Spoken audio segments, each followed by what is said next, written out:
Oke, assalamualaikum warahmatullahi wabarakatuh. Selamat pagi sahabat Marolis. Coba saya di sini akan mereview tentang aplikasi pestisida dan insektisida pada tanaman pangan pada umumnya. Sebuah fenomena yang ada di masyarakat bahwasanya petani mengenal istilah sedia payung sebelum hujan. Jadi melakukan penyemprotan sebelum ada hama dan penyakit. Itu adalah hal yang salah kaprah. Biasanya para petani di usia padi 35 sampai 40, walaupun belum terdeteksi ada hama ataupun penyakit, biasanya mereka melakukan penyemprotan. Bahkan biasanya juga dilakukan oplosan, jadi memadukan antara pestisida dan herbisida, bahkan juga insektisida. Nah, itu adalah hal yang salah kaprah. Jadi dengan tujuan sekali semprot tuntas, tapi alhasil itu akan saling melemahkan. Jadi yang perlu diperhatikan para petani Marolis dalam aplikasi pestisida itu adalah beberapa hal yang perlu diperhatikan. Yang pertama yaitu adalah tepat obat. Jadi ketika kita mau aplikasi apa, penyakit atau hama, kita harus jelas dulu. Ketika itu benar-benar terindikasi itu adalah terjadinya ada serangan hama, terutama katakanlah hama belalang atau ulat yang merusak daun secara fisik, itu yang perlu perhatikan. Kita harus cari obatnya yang tepat, yaitu insektisida. Ketika obatnya sudah tepat, yang perlu diperhatikan lagi kedua yaitu dengan dosis yang tepat pula. Jadi ketika memang di kemasan sudah dicantumkan bahwasannya dosis itu satu tangki 1 liter dengan konsentrasi 0,5 ml, tinggal kita kali. Ketika 16 liter berarti kita cuma butuh sekitar 8 ml. Tapi kenyataan fenomena di lapangan yang dilakukan petani Indonesia tidak sabar, maunya instan. Jadi kalau sekali nyemprot langsung mati, pemakaian dosisnya biasanya naik 2-4 kali lipat. Itu juga tidak diperkenankan. Karena pada prinsipnya sebelum datang hama atau penyakit itu sudah didatangkan yang namanya predator atau musuh alami dari hama itu sendiri. Ketika kita dengan dosis yang tepat 0,5 ml per liter air, itu hanya akan membunuh ulatnya saja. Tetapi ketika kita naikkan 4 kali lipat jadi 2 ml per liter air, itu justru predator itu juga akan ikut mati. Itu kelemahan dari dosis berlebihan.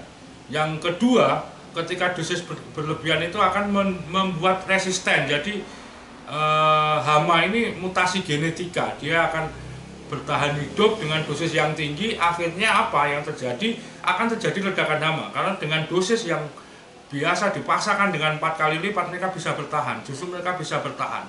Yang mati dia akan mati, tetapi yang sisa itu akan punya kekebalan terhadap jenis bahan kimia itu. Yang ketiga yaitu tepat waktu. Jadi kapan kita melakukan penyemprotan? Nah, itu juga perlu kita lihat. Ketika kita ada yang namanya penggerek batang atau datang kupu putih kaper, kalau orang Jawa bilang, itu biasanya kita hitung mundur 14 hari. Berarti ketika ada penerbangan pertama atau kaper itu datang, kita hitung 14 hari ke depan, jadi 2 minggu. Atau cara yang lebih efektif, tepat waktunya, kita ambil daun padi yang sudah ada telurnya hama. Kita bawa ke rumah, kita kasih kapas, kita taruh di atas gelas, kita amati hari-hari.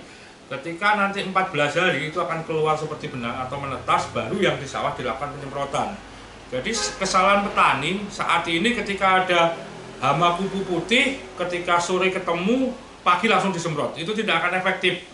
Karena kupu putih ini hanya 2-3 jam sudah bisa bertelur. Dan menetasnya kupu putih menjadi penggerek batang itu waktunya adalah 14-16 hari. Jadi kalau kita melakukan pengendalian berarti kita ambil 2 minggu ke belakang. Yang keempat, tepat waktu. Jadi kapan kita harus nyemprot? Setelah jelas hamanya, kapan kita nyemprot? Kalau kupu putih atau penggerek batang 14 hari. Terus kita lakukan nyemprotnya pagi hari atau sore hari.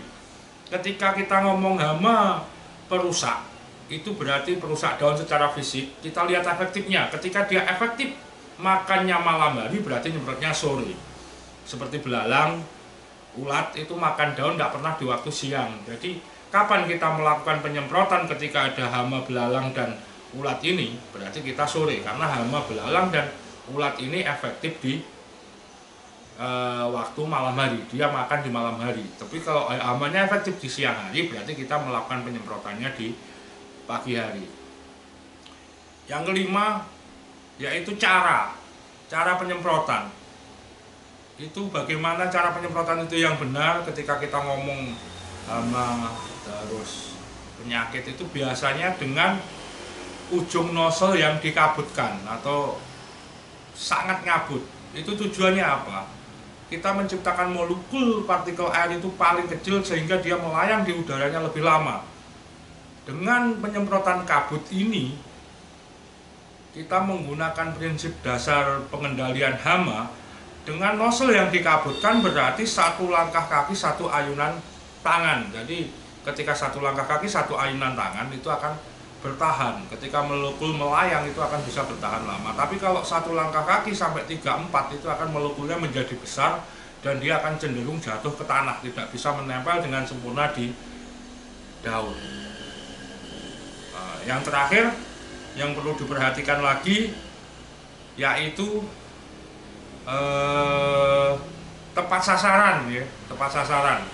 Kalau kita nyemprot hama belalang, biasanya orang-orang itu sangat ketakutan ketika sore ada belalang, pagi langsung disemprot. Itu salah juga. Karena yang kita pakai rata-rata insektisida kita adalah jenis-jenis kontak langsung, baik itu kontak jantung maupun kontak lambung. Nah, ketika kita ngomong kontak langsung berarti aplikasinya harus menempel di daun, tidak boleh masuk ke jaringan tanaman. Lain halnya dengan kita pengendalian mereng. Kalau kita ngomong pengendalian hama wereng, itu sama. Kita harus deteksi dini. Deteksi dini wereng apa? Bagaimana caranya? Kita hitung rumpun padi. Jadi ambang batas hama wereng itu adalah 20 ekor per rumpun. Kita amati pagi, kita kasih tanda di tanaman kita kasih tali atau patok, kita pagi kita amati, sore kita amati, perkembangannya berapa. Ketika kita ngomong pagi 10 ekor, sore 15, pagi lagi habis, itu berarti kita belum waktunya melakukan pengendalian wereng.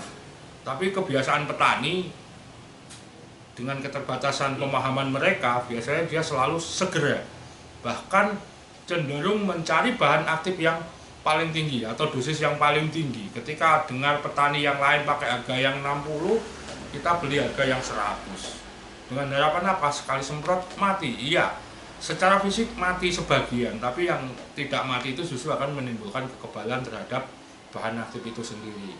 Ketika kita ngomong hama wereng, efeknya kapan? Ketika sudah mulai 20, kita pakai dosis yang paling rendah dulu, kita semprotkan pagi hari. Karena kenapa? Wereng tidak merusak daun secara fisik secara langsung, tetapi menghisap cairan sehingga menimbulkan kerusakan pada tanaman. Berarti kan dia menghisap cairan. Sebisa mungkin bagaimana kita meningkatkan racun itu masuk ke dalam jaringan tanaman. Berarti kita aplikasi kita optimalkan di pagi hari pada waktu proses fotosintesa. Ketika proses fotosintesa, stomata itu membuka, kita masukkan pestisida dengan kabut di pagi hari, itu insya Allah akan terserap secara maksimal ke dalam jaringan tanaman. Ketika jaringan tanaman itu sudah mengandung cairan yang ada di jaringan tanaman itu sudah mengandung pestisida, insya Allah bahwasanya ketika wereng menghisap kemungkinannya dua. Kalau dosisnya terlalu rendah dia akan pingsan. Kalau dosisnya cukup membunuh dia akan mati. Tetapi dengan dosis yang tepat sesuai anjuran produk pabrikan, itu tidak akan membunuh predator. Karena kenapa? Predator itu bentuk hewannya pasti lebih tinggi, lebih besar dibanding dengan hamanya, itu pasti. Yang kedua, predator itu sangat membantu petani dalam mengendalikan populasi hama di areal kita.